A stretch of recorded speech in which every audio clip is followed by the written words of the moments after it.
Good morning बच्चों, कैसे हो आप सब। आप सबका एक बार फिर से स्वागत है आप सबका अपना चैनल कंसेप्ट वाला में। आज के इस वीडियो में हम लोग पढ़ेंगे साइंस का chapter 12 electricity, top 25 very very important MCQ जो कि इस साल सीबीएसई 2021 के लिए बहुत ही ज़्यादा इंपॉर्टेंट है। हम लोग 25 क्वेश्चंस रखे हैं इस वीडियो में जो कि बेहतरीन है और अलग अलग कंसेप्ट से जुड़े हुए हैं ताकि हर कंसेप्ट आपका क्या हो सके, रिवाइज हो सके। हम लोग सारे क्वेश्चंस को फुल एक्सप्लेनेशंस के साथ करेंगे, इसलिए हमारे साथ वीडियो में पूरे अंत तक बने रहिएगा। हर एक क्वेश्चन आपके लिए बहुत ही इंपॉर्टेंट होगा और हर क्वेश्चन अगर आप देख लेते हैं तो आपका ये चैप्टर पूरी तरह से क्या हो सकता है, रिवाइज हो सकता है। क्लियर है? चलिए हम लोग स्टार्ट करते हैं अपनी इस चैप्टर को।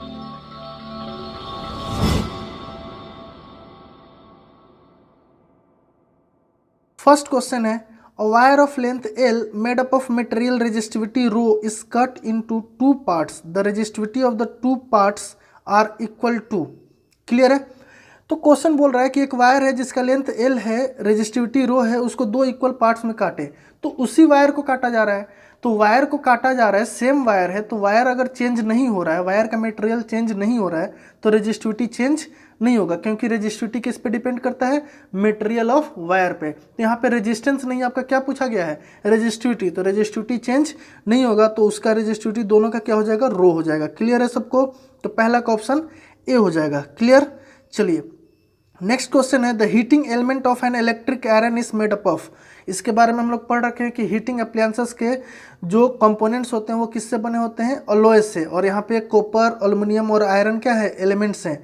और निक्रोम क्या है, एक अलॉय है। अलॉय से क्यों बने होते हैं, क्योंकि अलॉय का जो मेल्टिंग पॉइंट होता है वो बहुत हाई होता है और साथ ही साथ उनकी इलेक्ट्रिकल कंडक्टिविटी भी अच्छी होती है। इस वजह से किससे बने होते हैं वो, अलॉय से। तो यहाँ पे ऑप्शन क्या हो जाएगा, निक्रोम। निक्रोम एक अलॉय है जो किससे बना है, निकल, क्रोमियम और मैंगनीज से। क्लियर है? चलिए नेक्स्ट क्वेश्चन है, a battery of 10 volt carries 20,000 coulomb of charge through a resistance of 20 ohm. The work done in 10 second is. Clear है? तो क्वेश्चन में हमें सबसे पहले जब भी ऐसा क्वेश्चन है तो गिवन लिखते हैं। तो वोल्ट किसका होता है, V का, तो V दे दिया है कितना, 10 वोल्ट। चार्ज Q कितना दे दिया है, 20,000 कूलम। हमें चाहिए वर्क डन, और क्या दिया है, रेजिस्टेंस दिया है 20 ओम, और टाइम दे दिया है 10 सेकेंड। अब चाहिए वर्क डन। तो वर्क डन का रिलेशन हम लोग पढ़े हैं, इलेक्ट्रिक पोटेंशियल जो होता था वो किसके बराबर होता था, वर्क डन अपन चार्ज होता था या नहीं होता था। तो वर्क डन चाहिए, V और Q से ही मतलब है, बाकी जो दो डाटा R और T दिया है इससे हमारा कोई यहाँ पे मतलब नहीं है। तो W इक्वल टू हम लोग डायरेक्ट क्या लिख सकते हैं, V इंटू क्यू। V कितना है 10 और Q कितना है 20,000। अगर मल्टीप्लाई करोगे तो 2 इंटू 10 टू पावर कितना हो जाएगा, कितने जीरो हो जा रहे हैं, 4 यहाँ पे है और एक यहाँ पे 5। तो आंसर हो जाएगा 2 into 10 to power 5 joule. Option हमारा क्या है, बी। क्लियर है? बहुत आसान है। देखिए यहाँ पे एक्स्ट्रा डाटा भी प्रोवाइडेड है, वो आपको बस बहकावे के लिए है, तो आप लोग डरिएगा नहीं, आप लोग अपने कंसेप्ट पे फोकस रखिएगा कि वर्क डन का रिलेशन V और Q के साथ है। V और Q जब अवेलेबल है तो बाकी डाटा पे हमें फोकस करने की ज़रूरत नहीं है। क्लियर है? चलिए नेक्स्ट है, a boy records that 4,000 joule of work is required to transfer 10 coulomb of charge between 2 points of resistors of 50 ohm. The current passing through it is. तो देखिए फिर से हम लोग गिवन लिखेंगे, जूल दिया है तो जूल हमारा क्या हो जाएगा, वर्क डन। तो वर्क डन कितना दिया है, 40,000 जूल। नेक्स्ट कूलम, कूलम यानी कि चार्ज, चार्ज कितना दे दिया है, 10 कूलम। नेक्स्ट रजिस्टर, रजिस्टर ओम दिया है नहीं, रेजिस्टेंस दिया है, रेजिस्टेंस कितना दे दिया है 50 ओम। पूछ कह रहा है आई। अब हमें पता है आई का रिलेशन आर के साथ कैसे है, ओम्स लॉ से, V equal to I R. यानी हमें क्या चाहिए, V चाहिए, हमें क्या चाहिए, V। और V कहाँ से आ सकता है, वर्क डन से आ सकता है, तो हाँ आ सकता है। V इक्वल टू क्या होता है, वर्क डन अपन चार्ज। तो वर्क डन अपन चार्ज करेंगे तो वर्क डन कितना हमारा 4,000 और चार्ज कितना हमारा 10, एक जीरो से एक जीरो जाएगा तो कितना हो जाएगा 400 वोल्ट। तो V आ गया। अब हमें क्या चाहिए, I। तो I इक्वल टू यहाँ से ओम्स लॉ से क्या ले सकते हैं, V बाई आर। तो V हमारा आ गया है कितना 400 और R कितना दे रखा है 50, एक से एक जीरो जाएगा 4, 5 से 8 40 कितने बार में, 8 टाइम्स में। तो I इक्वल टू कितना आ जाएगा 8 एम्पियर। ऑप्शन सी हमारा क्या हो जाएगा, सही हो जाएगा। क्लियर है? चलिए नेक्स्ट क्वेश्चन है, the resistance whose VI is given below is. अब वी आई ग्राफ से जब रेजिस्टेंस निकलना होता था तो हमें पता है कि रेजिस्टेंस क्या होता है, रेजिस्टेंस होता है V by I ohms law से, यही ना, ओम लॉ ने रेजिस्टेंस की वैल्यू बताई थी। तो V और I, तो हम लोग क्या करेंगे, किसी एक V के लिए I का वैल्यू हम लोग क्या कर लेंगे, निकाल लेंगे। तो चलिए निकालते हैं। देखिए हम लोग 3 के लिए निकालते हैं, तो 3 से एक लाइन ड्रॉ करेंगे, ठीक है, और नीचे I पे लेके आएंगे। तो 3 के लिए I कितना है 5। तो चलो यहाँ पे वैल्यू पुट करेंगे, V कितना लिए थे 3, तो I कितना है हमारा 5, तो R इक्वल टू कितना आ जाएगा 3/5 ओम, ठीक है। अगर 6 के लिए निकालते हैं तो 6 से ऐसे पैरेलल लेके जाते हैं, वहाँ पे लेके जाते हैं, तो 6 के लिए जाते तो कितना आता है 6/10 यानी कि 3/5। तो ये हमेशा वैल्यू क्या रहेगा, सेम रहेगा। क्लियर है। तो हम लोग किसी एक डाटा के लिए हम लोग क्या कर सकते हैं, निकाल सकते हैं। क्लियर है क्वेश्चन।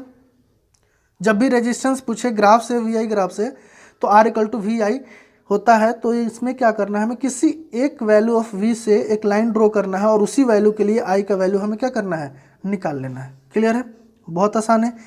उसी V के लिए उसी I को निकालना है। क्लियर है, इस बात का ध्यान रखेंगे। किसी V के लिए किसी I को लेके नहीं चलना है, जिसका V है उसी का I।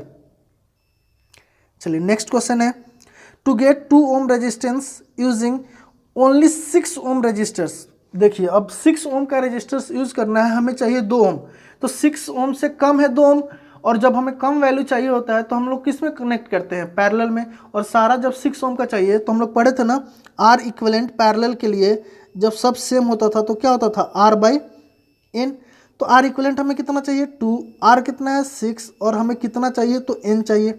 तो N इक्वल टू क्या हो जाएगा 6/2, यानी कि कितने रेजिस्टेंस हमें चाहिए 3, ऑप्शन बी। क्लियर है। और यही अगर सीरीज की बात करता तो सीरीज में आर इक्विवेलेंट अगर इक्वल रेजिस्टर्स यूज कर रहे हैं तो क्या होता है N × R। सीरीज के लिए क्या होता है N × R। ये भी बात आप लोग जरूर याद रखिएगा। यहाँ पे अगर बड़ा नंबर चाहिए होता है सेम के लिए तो हम लोग किसको यूज करते हैं, सीरीज को। सीरीज में हमेशा रेजिस्टेंस क्या मिलता है, ज़्यादा मिलता है, और पैरेलल में हमें रेजिस्टेंस कम मिलता है। क्लियर है। चलिए नेक्स्ट क्वेश्चन है 1 किलोवाट आवर। तो 1 किलोवाट आवर पहले होता क्या है, तो ये होता है हमारा कमर्शियल यूनिट ऑफ एनर्जी। ये क्या होता है, कमर्शियल यूनिट ऑफ एनर्जी का यूनिट होता है।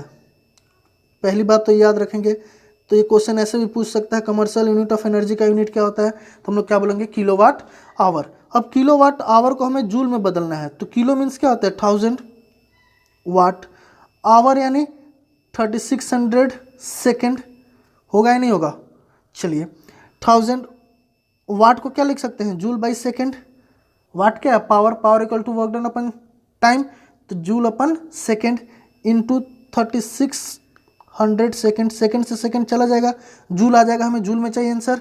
और इसको मल्टीप्लाई करेंगे तो कितना हो जाएगा 36, और 2 जीरो और 3 जीरो कितने 5 जीरो, यानी कि और लिखेंगे स्टैंडर्ड नोटिफिकेशन में तो 3.6 इंटू कितने जीरो हो जाएंगे 10⁻6 जूल, यानी कि ऑप्शन हमारा क्या हो जाएगा, सी जो है वो क्या हो जाएगा हमारा सही हो जाएगा। क्लियर है, बहुत आसान है, कैसे निकाले वो भी क्लियर है। ये क्या होता है, कमर्शियल यूनिट ऑफ एनर्जी का यूनिट होता है, ठीक है, स्टैंडर्ड यूनिट। चलिए नेक्स्ट है, 2 devices are connected between 2 points A and B in parallel. The physical quantity that will remain same between 2 points. तो इस बारे में हम लोग बहुत अच्छे से याद कर रखे थे कि जब भी पैरेलल कॉम्बिनेशन होगा तो P से पैरेलल और P से क्या होता है पोटेंशियल, क्या होता है पोटेंशियल।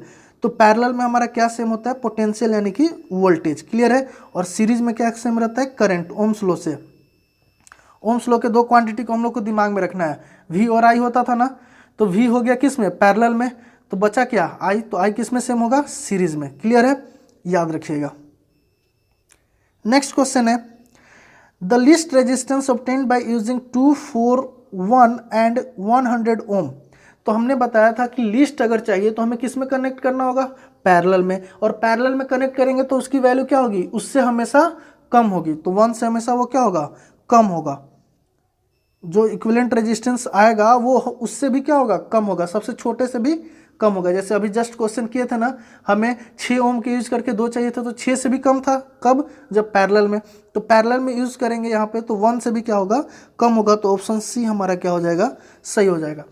पैरेलल में जो इक्विवेलेंट रेजिस्टेंस आता है उसके जो सबसे छोटा क्वांटिटी होता है उससे भी क्या होता है, कम होता है। इस बात को जरूर याद रखिएगा। इसमें सबसे छोटा क्या है, 1 है, तो यहाँ पे आंसर 1 से भी क्या आएगा, कम आएगा। नेक्स्ट क्वेश्चन नंबर 10 है, 2 wires of same length and area made of 2 materials of resistivity ρ1 and ρ2 are connected in parallel भी to a source of potential. The equivalent resistivity of for the same length and area. तो यहाँ पे resistance और resistivity की बात की है, तो रेजिस्टेंस और रेजिस्टिविटी के साथ रिलेशन है R equal to rho L by A. अब यहाँ पे पूछा है रेजिस्टिविटी, इक्विवेलेंट रेजिस्टिविटी के बारे में, लेकिन L और A क्या है, सेम। जब L और A सेम है तो R जो होगा वो डायरेक्टली प्रोपोर्शनल किसके हो जाएगा, रेजिस्टिविटी के। तो मानते हैं पहले का रेजिस्टेंस R1 है और दूसरे का रेजिस्टेंस R2 है, जिसकी रेजिस्टिविटी ρ1 और ρ2 है, जिसकी रेजिस्टिविटी क्या है, ρ1 और ρ2। जब दो रेजिस्टेंस पैरेलल में होंगे तो R इक्विवेलेंट कितना आता था, R1 R2 by R1 plus R2। और हम यहाँ पे देख लिए कि रेजिस्टेंस जो है क्या है, डायरेक्टली प्रोपोर्शनल टू क्या है, रेजिस्टिविटी। तो रेजिस्टिविटी का रिलेशन भी क्या आ जाएगा, ρ1 ρ2 बाई ρ1 प्लस ρ2।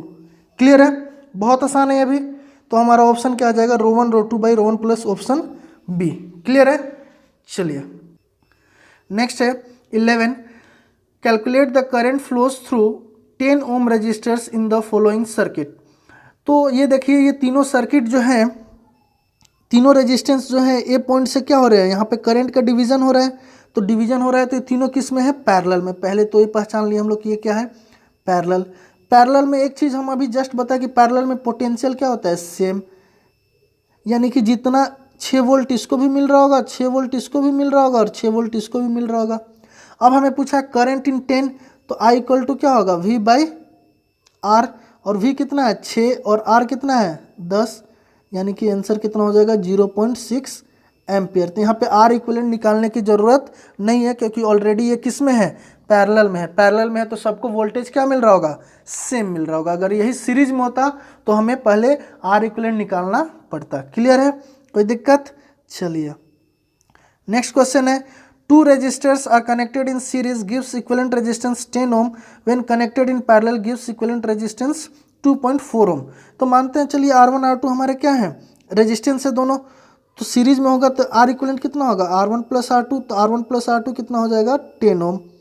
नेक्स्ट है पैरेलल में, तो पैरेलल में अगर दो रेजिस्टेंस होते थे तो हम लोग लिखे थे क्या होता था, R1 R2 by R1 plus R2, और ये कितना है, 2.4। क्लियर, R1 प्लस R2 10 है, तो यहाँ पे पुट कर सकते हैं। तो ये क्या आ जाएगा, R1 R2 ये क्या आ जाएगा, R1 R2 by R1 plus R2 कितना है, 10 इक्वल टू 2.4। 10 को उधर लेके जाएंगे तो मल्टीप्लाई होगा तो हो जाएगा 24। तो R1 R2 आ गया कितना, 24।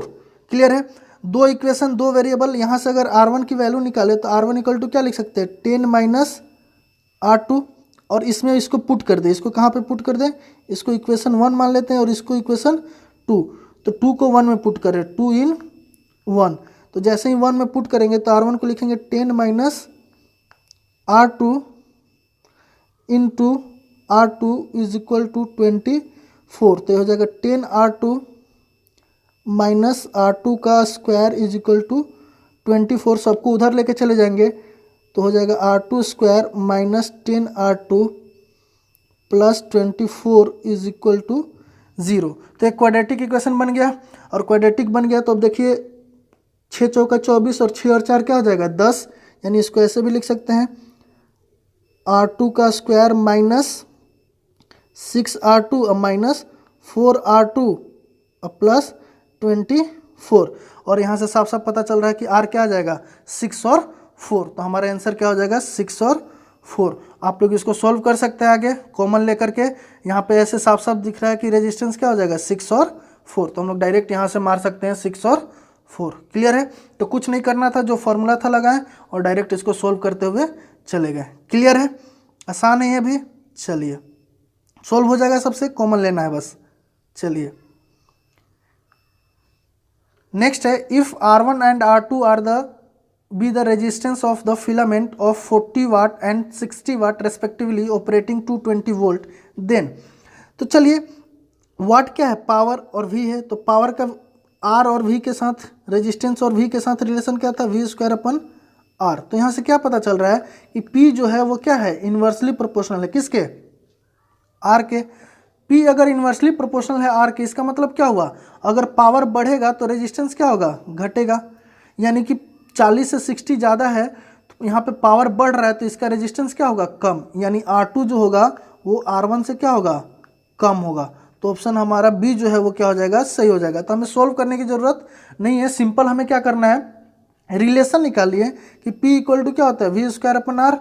तो P is inversely proportional to R, P बढ़ेगा तो R घटेगा, तो P बढ़ रहा है तो R घटेगा।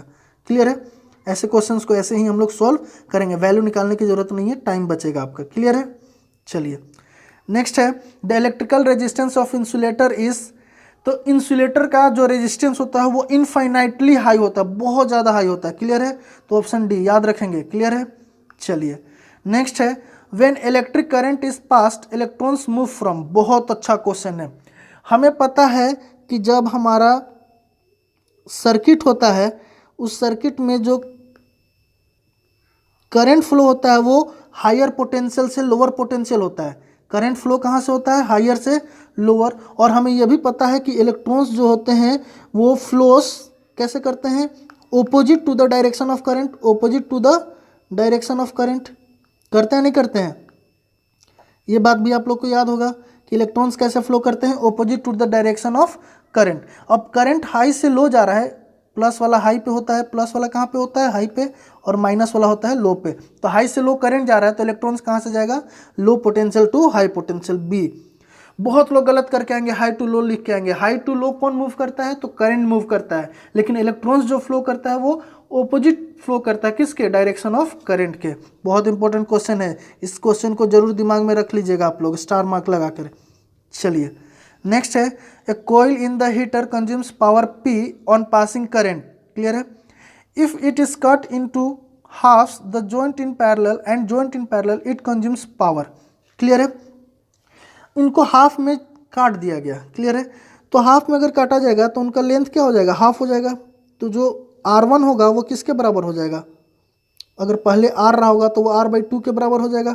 लेंथ सिर्फ कम हो रहा है, एरिया और कुछ कम नहीं हो रहा है। और R2 जो होगा वो भी किसके बराबर हो जाएगा, R/2 के बराबर।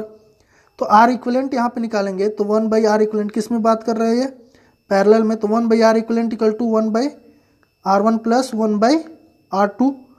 R1 कितना है, 1/R/2 प्लस 1/R/2, 2 ऊपर चला जाएगा तो 2/R प्लस 2/R। तो इसका क्या हो जाएगा, एलसीएम R हो जाएगा, और 2 + 2 कितना हो जाएगा, 4। तो ये 1/R इक्विवेलेंट आया। तो R इक्विवेलेंट कितना आ जाएगा, R इक्विवेलेंट आ जाएगा R/4। क्लियर है। अब बोल रहा है पावर क्या होगा, तो P इक्वल टू क्या होता है, V स्क्वायर अपन R, यही होता है ना। अब भी R के साथ पैरेलल में भी ही सेम होगा, तो यहाँ पे फॉर्मूला कौन सा लगाएंगे, V स्क्वायर अपन R। अगर आप लोग लगाते हैं P equal to I square into R तो ये गलत हो जाएगा। क्यों, क्योंकि यहाँ पे किसके बात किया है, पैरेलल का, और पैरेलल में सेम क्या होता है, V। तो कौन सा फॉर्मूला यूज़ करना है, हमें V वाला यूज़ करेंगे। ठीक है। तो V स्क्वायर और R का वैल्यू क्या पुट करेंगे, R/4। तो 4 कहाँ चला जाएगा, ऊपर, तो 4 into V square by R। और V स्क्वायर बाई R क्या था, पहले वाला पावर था, तो पहले वाले पावर का कितना टाइम्स हो जाएगा, ये 4 टाइम्स हो जाएगा। क्लियर है। तो आंसर हो जाएगा हमारा ऑप्शन डी। यहाँ पे बहुत इंपॉर्टेंट कंसेप्ट आया क्या, कि जब भी पैरेलल का बात करेगा तो वहाँ पे अगर पावर निकालना होगा तो कौन सा फॉर्मूला यूज़ करेंगे, V square upon R, potential वाला, क्योंकि वहाँ पे V सेम रहेगा। अगर यही सीरीज में होता तो यहाँ पे कौन सा फॉर्मूला यूज़ करते हम लोग, I square into R। Clear है। इस बात को भी ध्यान में रखिएगा। चलिए नेक्स्ट क्वेश्चन है, A fuse wire repeatedly gets burnt when used with good heater. It is advised to use a fuse wire of. अगर फ्यूज वायर आपका क्या हो जा रहा है, गल जा रहा है, टूट जा रहा है, मतलब हमें क्या, उसका मेल्टिंग पॉइंट जितना होना चाहिए सहने के लिए वो नहीं सह पा रहा है। जितना करंट की रिक्वायरमेंट है हीटर के लिए उतने करंट में ये क्या हो जा रहा है, पिघल जा रहा है, मेल्ट कर जा रहा है। तो हमें ऐसा वायर लेना है जिसकी रेजिस्टेंस क्या हो, ज़्यादा हो। तो रेजिस्टेंस बढ़ाना है तो हमें क्या करना पड़ेगा, उसका रेडियस को बढ़ा देंगे। क्लियर है, कोई दिक्कत। तो यहाँ पे ऑप्शन हमारा क्या हो जाएगा, मोर रेडियस वाला लेंगे, बड़ा वायर तो ले नहीं सकते हैं। क्लियर है। तो ऑप्शन यहाँ पे क्या हो जाएगा, मोर रेडियस। क्लियर है, कोई दिक्कत। याद रहेगा। चलिए नेक्स्ट है, a cooler of 1500 watt 200 volt and a fan 500 watt 200 volt are to be used from a household supply, the rating of fuse का रेटिंग निकालना होगा। तो ऐसे क्वेश्चंस में हम लोग क्या करते हैं, दोनों पावर को जोड़ दो तो टोटल पावर जो होगा वो किसके बराबर हो जाएगा, P1 प्लस P2, जो बिल्डिंग का पावर आएगा तो कितना हो जाएगा 1500 प्लस 500 यानी कि कितना हो जाएगा 2000 वाट। और V कितना हमारा, दोनों के लिए 200 वोल्ट। हमें क्या चाहिए I, तो I P इक्वल टू क्या होता है V इंटू I, तो I इक्वल टू क्या हो जाएगा, I इक्वल टू क्या हो जाएगा P बाई V। P कितना आया था 2000 और V कितना है 200, तो कट जाएगा कितनी बार में 10 बार में, तो रेटिंग जो होगा फ्यूज़ का वो कितना हो जाएगा 10 एम्पियर। क्लियर है। तो ऐसे क्वेश्चंस में जब करंट की रेटिंग निकालनी होगी तो हम लोग क्या करेंगे, दोनों पावर को ऐड कर देंगे और जो वोल्टेज होगा उससे उसको डिवाइड कर देंगे। कौन सा फॉर्मूला यूज़ करेंगे यहाँ पे पावर का, V और I के साथ कौन सा रिलेशन होता है पावर का, P equal to V into I। Clear है। चलिए नेक्स्ट क्वेश्चन है, the effective resistance between A and B। देखिए इस क्वेश्चन में A से करंट निकला, यहाँ पे आया, अब यहाँ से इधर ब्लॉक कर दिया गया है, करंट यहाँ पे आ जाएगा। अब ये जो करंट यहाँ से आया वही करंट क्या होगा, वापस B पे आ जाएगा। तो रेजिस्टेंस 6 वाले में करंट गया ही नहीं, गया या नहीं गया, नहीं गया। क्यों, क्योंकि यहाँ पे इसको क्या कर दिया गया है, शंट कर दिया गया है। तो पूरा का पूरा करंट कहाँ पे आ गया, B पे, यानी इक्विवेलेंट रेजिस्टेंस जो होगा वो कितना हो जाएगा 4 ओम। 6 वाले को कोई करंट नहीं मिलेगा। समझ में आया। करंट यहाँ से वापस पूरा का पूरा किधर आ जा रहा है, इधर आ जा रहा है, क्योंकि इधर कोई रेजिस्टेंस नहीं है। अगर रेजिस्टेंस लगा होता तो डिवीजन होता, यहाँ पे कोई रेजिस्टेंस नहीं है तो पूरा का पूरा करंट कहाँ पे आ जाएगा, B पे आ जाएगा। याद रहेगा ये बात। चलिए क्लियर है। यहाँ पे करंट क्या होगा, पूरा का पूरा इधर आ जाएगा और इधर जब करंट आ जाएगा तो 6 में कोई करंट नहीं जाएगा, यानी इफेक्टिव रेजिस्टेंस उसका क्या हो जाएगा 4 ओम। इसको बोलते हैं शंट। क्लियर है। चलिए या नल भी बोल देते हैं हम लोग। नेक्स्ट है 1 मिली वोल्ट। तो हम लोग ऑलरेडी पढ़ रखे हैं, मिली किसको बोलते हैं 10 टू पावर -3 को। क्लियर है। और माइक्रो किसको बोलते हैं 10 टू पावर -6, इसको बोलते हैं माइक्रो। क्या बोलते हैं, माइक्रो। और इसको क्या बोलते हैं, मिली। क्या बोलते हैं, मिली। क्लियर है। तो यहाँ पे 10 टू पावर -3 वोल्ट हमारा ऑप्शन सी क्या हो जाएगा, सही हो जाएगा। क्लियर है। चलिए, a current of 1 ampere is drawn by a filament of an electric bulb, number of electrons passing through cross section of a filament in 16 seconds.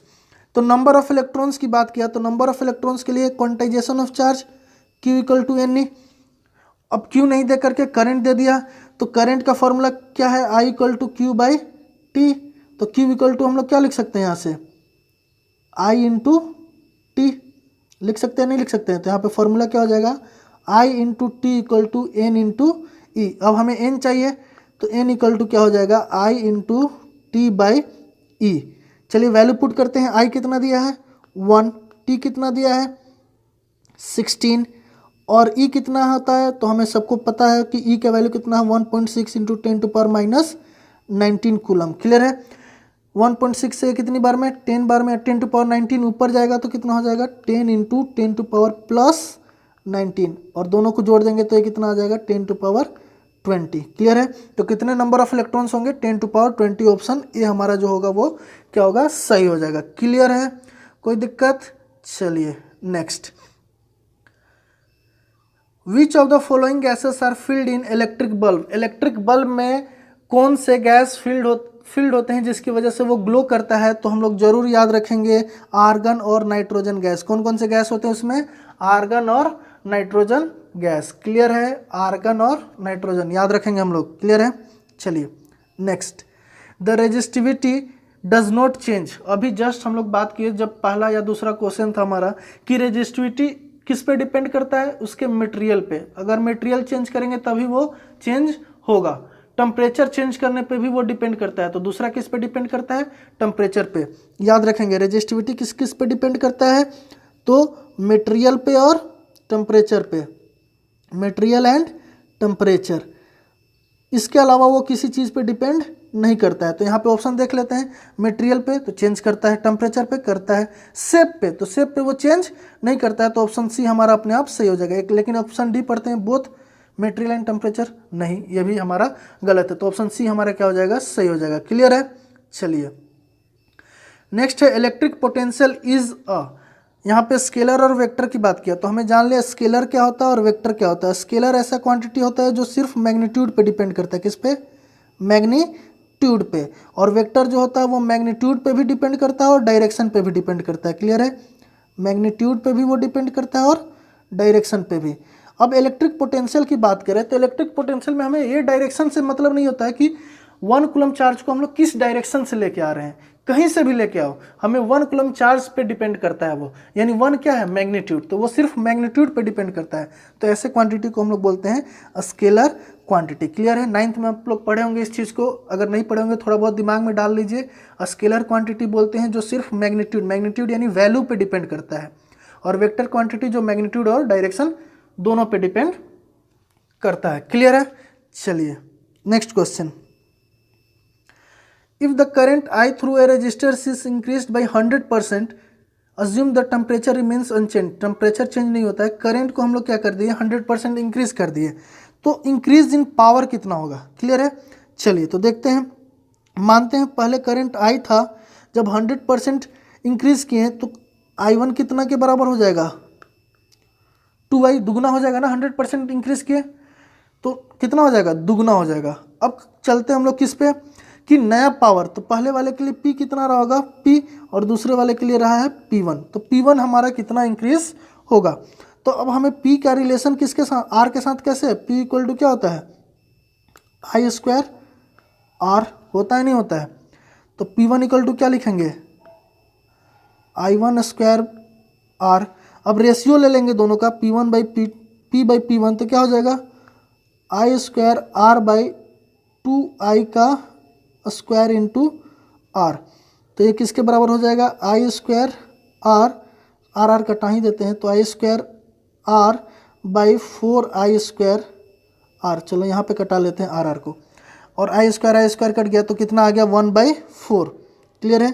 तो P बाई P1 किसके बराबर आ गया, 1/4 के, किसके बराबर आ गया, 1/4 के, यानी जो P1 है क्रॉस मल्टीप्लाई करेंगे तो P1 किसके बराबर आ जाएगा, 4P के, किसके, 4P के। लेकिन यहाँ पे किसके बारे में बोला है, इंक्रीज परसेंट दे रखा है, क्या दे रखा है, परसेंट, यानी कि जो नया P1 है, पहले कितना था, P था, तो P से कितना बढ़ गया, तो 4P, और पहले कितना था P, तो बढ़ा कितना है 3P। अब परसेंटेज निकालना है, तो परसेंटेज निकालना है तो हम लोग क्या करेंगे परसेंटेज के लिए, तो परसेंटेज के लिए यहाँ पे हम लोग कर रहे हैं, परसेंटेज कैसे निकालते हैं, कितना बढ़ा, तो 3P, ओरिजिनल था कितना, P इंटू 100, P से P चला गया, 3 इंटू 100 कितना हो जाएगा, 300%, कितना बढ़ गया है, 300%, कितना हो गया है, तो हो जाएगा 4 टाइम्स, कितना हो जाएगा 4 टाइम्स। क्लियर है। लेकिन बढ़ा कितना है, तो 300%, कितना बढ़ा है, 300%। कैसे बढ़ना निकालते हैं, तो कितना नया है, पहले कितना था, दोनों को घटा दो तो ये इंक्रीज आ गया, ये क्या आ गया हमारा, इंक्रीज। क्लियर है। तो इंक्रीज P1 निकल गया कितना, 3P, परसेंटेज निकालना है तो जितना इंक्रीज है अपन टोटल इंटू 100। क्लियर है। होप आप लोग को ये वीडियो बहुत अच्छी लगी होगी, इसमें सारा कंसेप्ट जुड़ा हुआ था। अगर आपको वीडियो वाकई में पसंद आई होगी तो वीडियो को ज़रूर लाइक कीजिएगा, चैनल को शेयर कीजिए, आप लोग जितना शेयर कर सकते हैं ताकि मुझे मोटिवेशन मिलता रहे। चैनल को सब्सक्राइब कीजिए, बेल आइकन को भी प्रेस कीजिए ताकि हर एक वीडियो का नोटिफिकेशन आप तक पहुंचता रहे और आप लोग वीडियो देख करके कुछ ना कुछ आप लोग सीखते रहें। Thank you.